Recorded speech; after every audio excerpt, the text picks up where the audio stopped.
Olá, boa noite a todos, boa noite, Mauro, boa noite, Sérgio. Quero cumprimentar todos os servidores e servidoras públicas do Volta Brasil, para o Gilson. em especial os meus colegas do Fisco Estadual.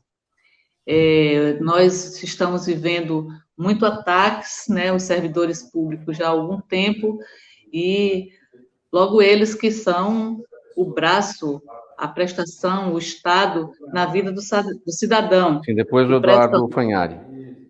Aí que volta lá para prestam públicos de qualidade, pressupostos necessários de uma sociedade democrática. Defender o serviço público é defender o Estado, é defender os serviços fundamentais do Estado para a cidadania. O ataque que os servidores públicos vêm sofrendo aos direitos é injusto e não toca nos privilégios de uma pequena minoria.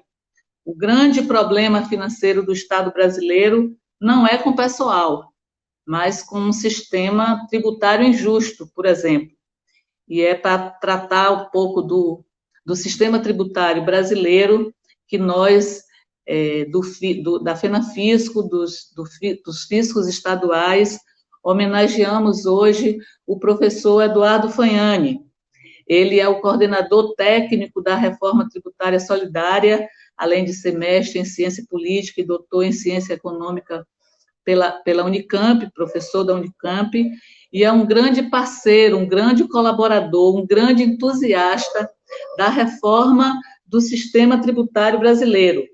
Esse é um movimento, um conjunto de propostas capitaneados pela FENAFISCO e pela ANFIP, Associação Nacional dos Fiscais, dos Auditores Fiscais da Receita, e o professor Eduardo Fanhani tem sido nosso colaborador, nosso parceiro, nosso coordenador, um entusiasmado por essa reforma tributária tão necessária ao povo brasileiro.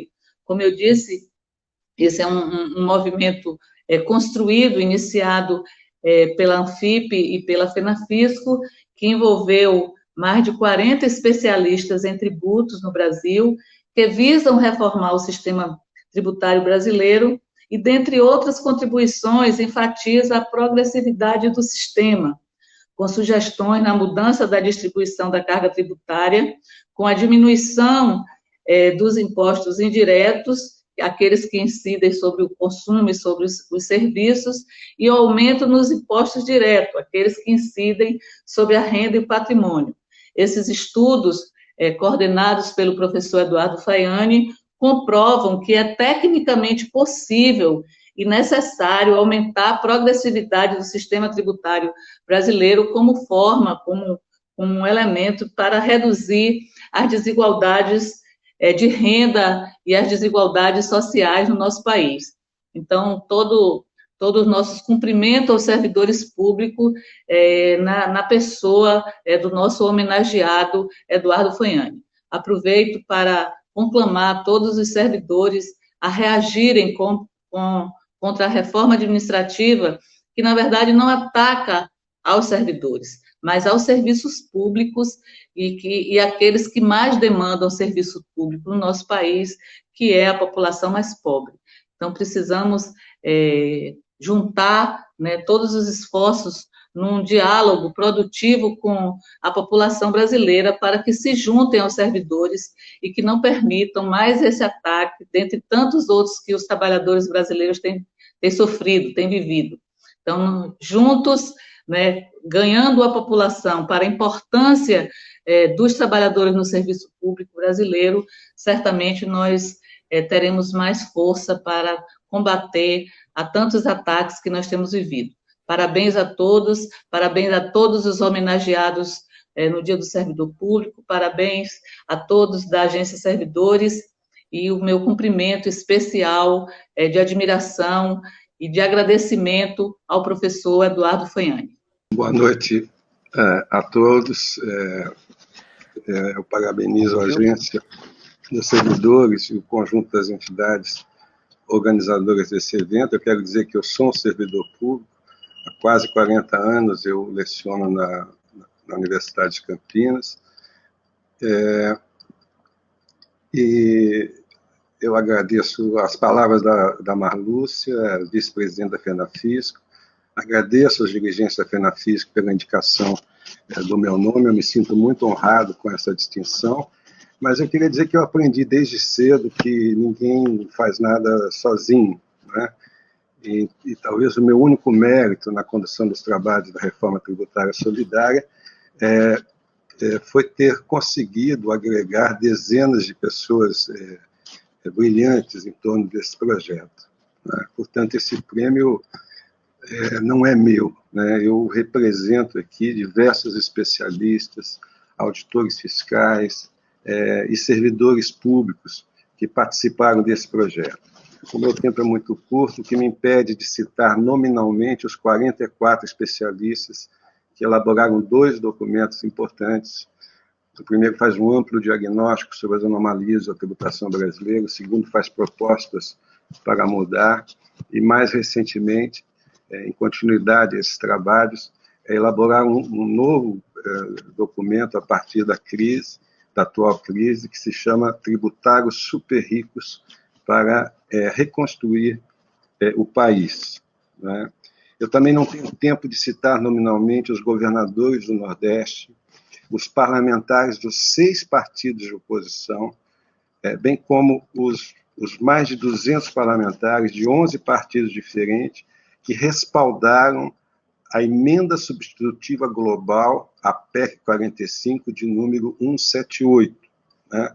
Trata-se da reforma tributária solidária, justa e sustentável, que também tramita no Congresso Nacional, mas poucos sabem da sua existência, porque, em geral, a grande mídia não divulga a existência dessa quarta proposta. Ela é a única dentre as propostas em debate que, de fato, enfrenta a regressividade, vergonhosa regressividade da tributação brasileira. A desigualdade social, eu não tenho dúvidas de que é a maior chaga do Brasil. Os estudos do Piketty mostram que o Brasil é o país onde mais se concentra a renda. 1% brasileiro fica com cerca de 30% da renda.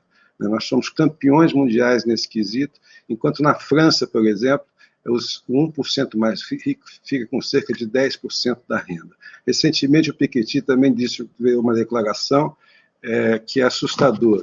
Ele disse: a desigualdade no mundo nos últimos 30 anos cresceu bastante, mas ela é muito menor do que existia no começo do século XX, exceto no Brasil, onde a desigualdade social no Brasil hoje é semelhante à desigualdade que ocorria na Europa durante a Primeira Guerra Mundial.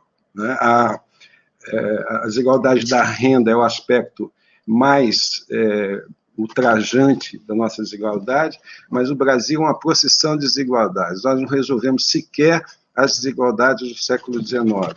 Quer dizer, uma mulher negra ganha cerca de 1/3 do que ganha um homem branco, apenas para dar um único exemplo. Né? As causas das desigualdades são inúmeras, mas certamente uma delas repousa na regressividade do nosso sistema tributário. Né? O nosso sistema tributário é regressivo porque nós somos campeões mundiais em tributação sobre o consumo, vice-campeões mundiais, e somos lanternas globais na tributação sobre renda e patrimônio. Uma pessoa no Brasil que ganha R$320 mil por mês tem mais de 70% da sua renda isenta de tributação. Enquanto que um médico do SUS que ganha R$4.800 tem 27% da sua renda tributada na fonte. Portanto, já encerrando, quer dizer, eu também quero destacar que essa construção coletiva não teria êxito sem a iniciativa e o decisivo apoio institucional da ANFIP e da FENAFISCO, que, em 2017, idealizaram o movimento pela reforma tributária solidária. Também não teríamos êxito nessa construção coletiva sem a colaboração de diversas instituições, como a Associação Brasileira de Economia da Saúde, Conselho Federal de Economia, o DIEESE, a Fundação Frederic Ebert, o INESC, o Instituto de Justiça Fiscal e a Oxfam Brasil. Por fim, eu gostaria de citar e homenagear o economista Celso Furtado, que nesse ano difícil nós comemoramos o centenário de seu nascimento. Em artigo escrito nos anos 1980, Furtado apontou a realidade do Brasil como um país em que a miséria de grande parte da população não encontra outra explicação que a resistência das classes dominantes a toda mudança capaz de pôr em risco seus privilégios. A indignação de Furtado permanece viva, e nesse sentido eu destaco que o movimento Reforma Tributária Solidária, ele afirma-se com o imperativo de mudar um comportamento secular das classes dominantes, de sempre tirar dos pobres para dar aos ricos e aos paupérrimos. Os nossos estudos demonstram que não há barreiras técnicas para seguir a via democrática óbvia, tributar os super ricos para fazer mais do que apenas remediar a vida dos paupérrimos. Muito obrigado.